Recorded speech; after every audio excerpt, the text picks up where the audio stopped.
Subscribe now and press the bell icon. प्रश्नवाली 13.2 के question number पहला देखेंगे। दिया है एक ठोस एक अर्धगोले पर खड़े एक शंकु के आकार का है जिसकी त्रिज्या 1 सेंटीमीटर है तथा शंकु की ऊंचाई उसकी त्रिज्या के बराबर है। तो इस ठोस के आयतन पाई के पदों में ज्ञात कीजिए। कह रहा है कि एक अर्धगोला है, यह एक अर्धगोला हो गया। इसके ऊपर जो है कह रहा है कि खड़े एक शंकु के आकार का है, यानी कि ये एक शंकु इसके ऊपर हो गया।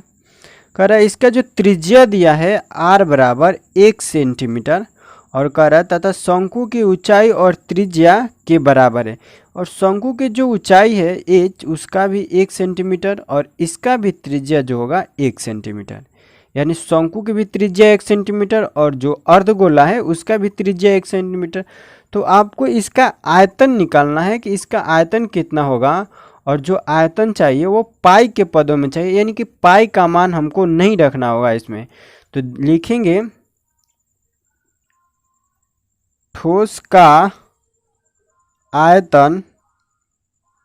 आयतन बराबर अर्धगोले का आयतन प्लस ये जो शंकु ऊपर है उसका आयतन, यानी कि शंकु का आयतन। तो इसका सूत्र लिखेंगे तो अर्धगोले का आयतन हो जाएगा आपको 2/3 गुणे पाई r क्यू प्लस जो शंकु का आयतन होगा 1/3 पाई r क्यू। शंकु का आयतन 1/3 पाई r क्यू। इसमें कुछ कॉमन करेंगे, इसमें 1/3 और पाई का कॉमन कर लेते हैं, या फिर मान भी रखेंगे तो कोई दिक्कत नहीं, लिखते हैं 2/3 गुणे पाई का मान पाई रखेंगे गुणे और r क्यू, यानी कि r का मान जो 1 दिया उसका क्यू करेंगे 3 हले तो उसका भी मान 1 हो जाएगा, प्लस 1/3 रहेगा गुणे पाई का मान रखेंगे और पाई का मान नहीं रखेंगे, पाई की जगह पाई रखेंगे गुणे r क्यू। इसका भी r जो दिया है 1 और 1 का नहीं, जो इसका सूत्र होता है पाई r स्क्वायर h होता है, ठीक है। तो जो स्क्वायर है क्या 1 के स्क्वायर करेंगे तो 1 हो जाएगा और जो h का मान दिया है 1 तो 1 लिख देंगे। आगे देखेंगे तो इसमें भी पाई और इसमें भी पाई, दोनों में से कॉमन कर लेते हैं।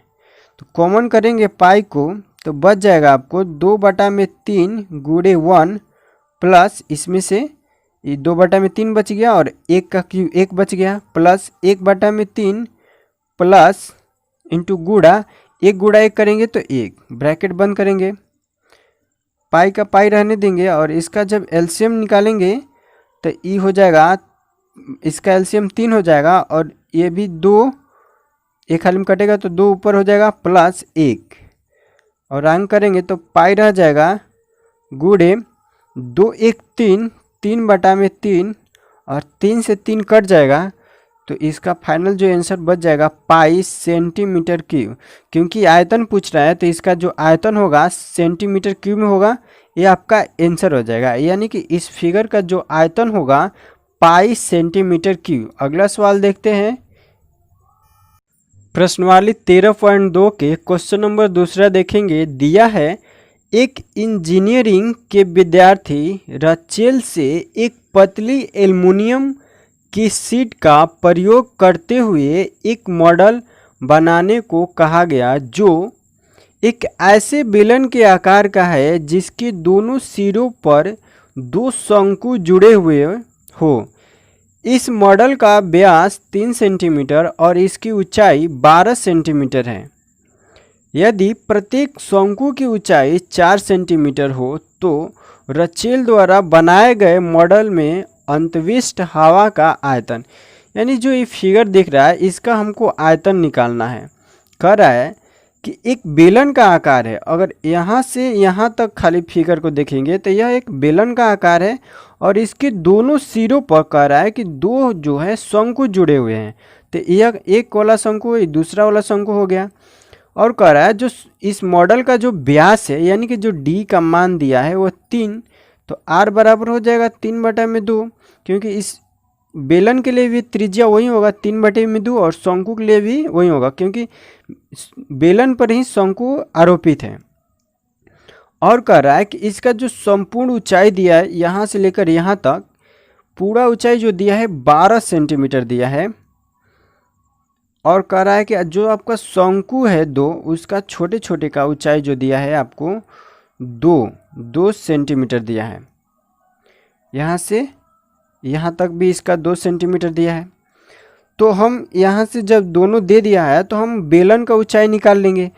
संपूर्ण जो 12 दिया है और जो दोनों छोटे छोटे शंकु है उसका ऊंचाई 2 दिया है, तो जो बेलन का होगा वह 12 में से 4 घटा लेंगे तो बच जाएगा 8 सेंटीमीटर। यानी कि बेलन का जो ऊंचाई होगा 8 सेंटीमीटर। बेलन की ऊंचाई को बड़ा एच से करते हैं और इसका जो ऊंचाई है इसको h1 और इसका जो दूसरा का है तो h2 से लिखते हैं।